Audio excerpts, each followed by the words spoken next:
Hello guys, magandang hapon sa lahat. So ngayon, I'm going to discuss to you about integration of trigonometric function. The standard formula for evaluating the integral of 6 trigonometric functions are given below. So meron tayong 6 na standard trigonometric function. So una is yung sin u, integral of sin u is equal to negative cosine u plus c. If the derivative of negative cosine u plus c is equal to sin u du. Pangalawa is integral of cosine u du is equal to sin u plus c. So take note, these two is evaluated through differentiation. So kukunin mo yung derivative ng negative cosine u plus c or yung derivative ng sin u plus c. Then, we also have the integral of tangent u du is equal to negative ln cosine u plus c. Then, we also have the cotangent u du, ln sin u plus c. Then, second u du is equal to ln sec u plus tangent u plus c. Then, we also have the integral of cosecant u du is equal to negative ln integral of cosecant u plus cotangent u plus c. So, itong 4 can be proved directly. No? Kumbaga, isosolve natin siya into different ways. So, saka meron dito, we also have another 4, which is the integral of sec u du is equal to tangent u plus c. Then, we also have the integral of cosecant u du is equal to negative cotangent u plus c. We also have the integral of secant u tangent u du is equal to sec u plus c. Then we also have the cosecant, integral of cosecant u cotangent u du is negative cosecant u plus c. So, before tayo magbigay ng example, gusto ko muna balikan yung or konting review lang about the differentiation of trigonometric function. So, meron tayong 6 na trigonometric function. We have the sine,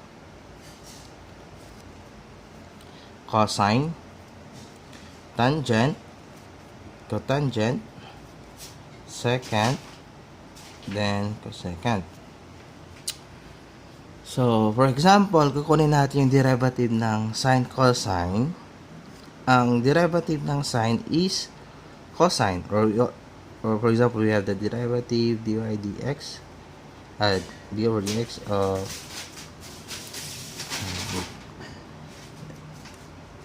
sin x is equal to cosine x. The derivative of cosine is negative sin x. So, please take note on the sign. Then, yung derivative ng tangent natin, so, first review lang siya. So, tangent dx of tangent x, pwede natin siyang isulat as the d over dx sin x over cosine x. So, meron tayong numerator at saka denominator. So, pwede natin siya, ang derivative nito is have the low d high, high d low over low squared. So, low, yung denominator natin, cosine x, times the derivative of high, which is derivative ng sin x, is cosine x, positive, minus high, sin x, derivative ng low, high d low, cosine is negative sign. Siya, over low squared. So, we have cosine squared x. So, ito siya. Meron tayong cosine squared x minus negative times negative, magiging plus sin squared x over cosine squared x. So, take note, ano tayong properties na cosine squared theta plus sin squared theta is equal to 1. So, ito siya is 1 over cosine squared x. Or yung 1 over cosine natin is cosine is 1 over cosine is pwede natin siya as secant squared x dx. Yan siya. Yan yung derivative niya. Or we have the derivative of secant x dx. Okay, so we have the cotangent. The derivative of cotangent x, pwede natin siyang isulat as the derivative of cosine x over x. So we have the low d high, high d low, over low squared. Low, we have sine x times derivative of cosine, negative sine x, minus high, derivative of low, we have cosine x over sine squared x. Ito siya guys, is we have negative times positive, we have negative sine squared x minus cosine squared x over sine squared x. So, pwede natin ilabas yung negative sign. Meron tayong negative sine squared x plus cosine squared x is equal to 1 over sine squared x. So, meron tayong negative 1 over sine squared x, or meron tayong negative cosecant x dx. So, meron siyang dx dyan. Dx. Dx. Nice, guys. Then, we have secant. The derivative of secant x is 1 over secant, 1 over cosine x. So, the same process. Derivative. Low d high, high d low. We have cosine x times 0, derivative ng 1, 0, minus 1 times derivative ng cosine, negative sine x, cosine squared x.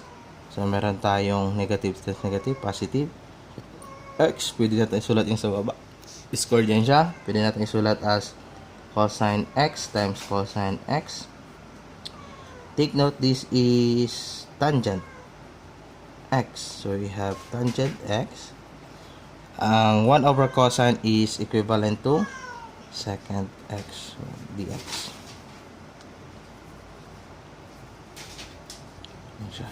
Tangent x, secant x, dx. Then, we have the cosecant. Derivative of cosecant x is equal to derivative of 1 over sine x. Low d high, high d low. Sine x times 0 minus 1 times cosine x over sine squared x. Then we have negative cosine x over sine x, sine x. Cosine x over sine x is cotangent.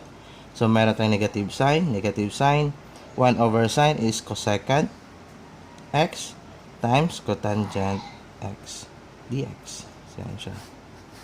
So, yun yung konting review guys. So, ngayon, balikan natin yung topic natin. Prove natin siya. So, we have yung T1, no? Ang derivative ng cosine natin kanina is negative sine x. So, since negative to siya, so negative times negative is meron tayong positive. So, tama. Same. Yung derivative ng sine natin is cosine. So, the integral of cosine is equal to sine. Then, we have integral of tangent u du. Paano ito siya i-prove? No? By substitution. No? Proof for T3. Ito siya guys. We have the integral of tangent u du. Ah? Ang sagot niya is negative ln cosine u plus c. Okay? So, proof natin, ito yung lalabas na answer. So, take note, ito siya. Pwede natin siyang isulat as the integral of sine u over cosine u du. Then, from our previous topic, now by substitution, so let u is equal to cosine u. Then, taking the derivative both side, derivative of u du, then the derivative of cosine u is siya, negative sine u du. Silabas natin or multiplying both side by negative 1, so meron tayong negative du is equal to sine u du. Yan. So, ito. So, substitute natin yung value ng u, which is cosine u. So, we have integral of u. Ang du natin is sine u. X natin yung gamitin. X. So, dx. So, x. Sine u du is dx. Negative. So, meron tayong negative dx. No? Palitan natin ng x kasi yung gamit niya. So, we have labas natin yung negative sign. Negative integral of dx over x. So, ito siya is negative. Ang integral ng 1 over x dx is ln of x plus c. Negative yan siya.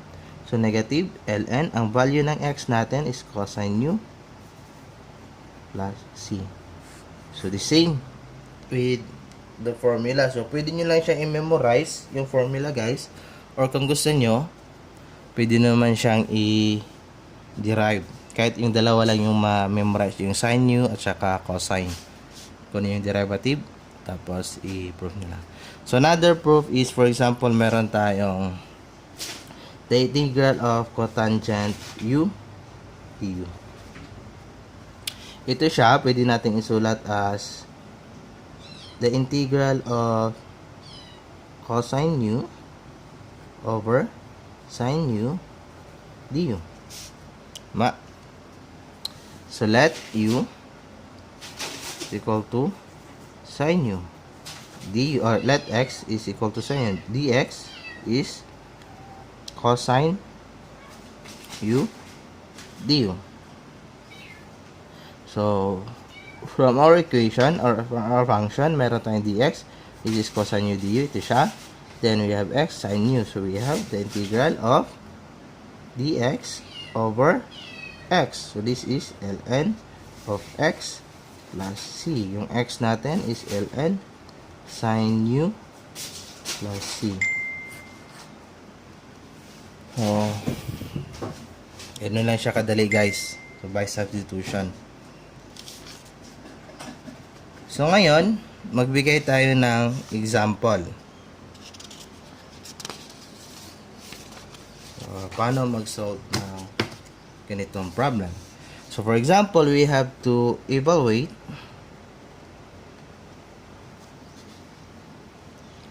sine dx. So, as much as possible, guys, is kailangan nating simplify yung form ng function natin doon sa 6 or doon sa standard na formula. So, take note, ganito siya, in terms of x, yung standard natin is we have the sine x dx.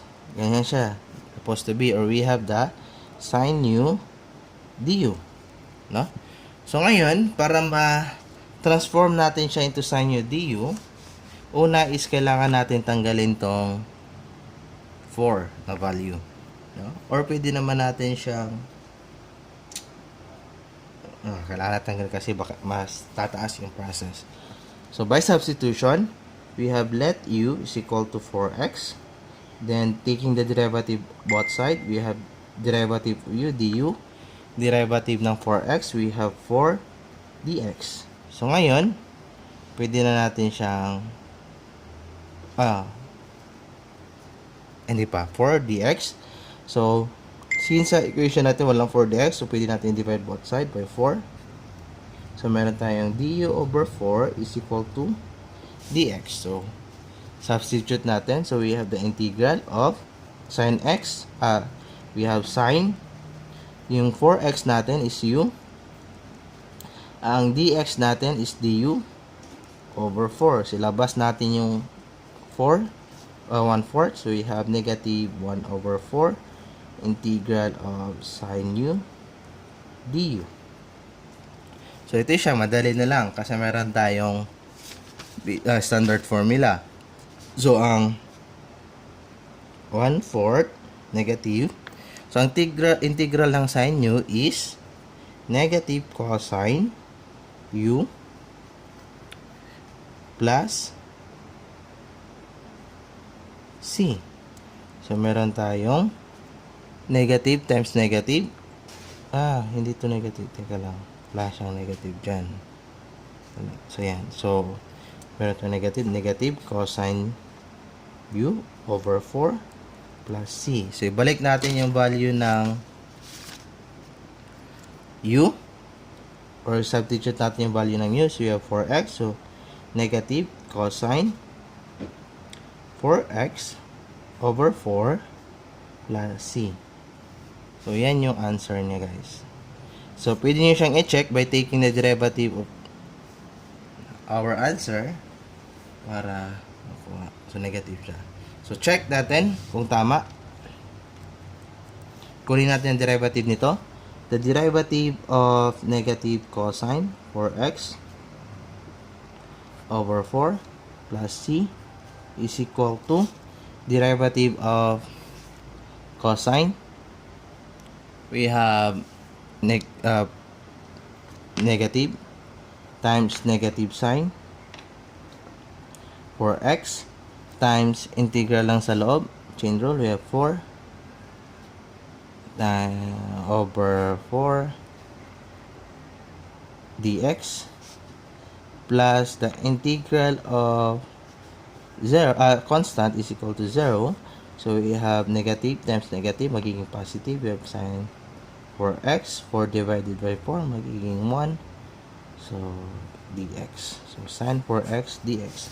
So, we have the integral of sine 4x dx is the same. So, tama yung answer natin. Okay? So, yan lang for this topic. Okay? God bless everyone.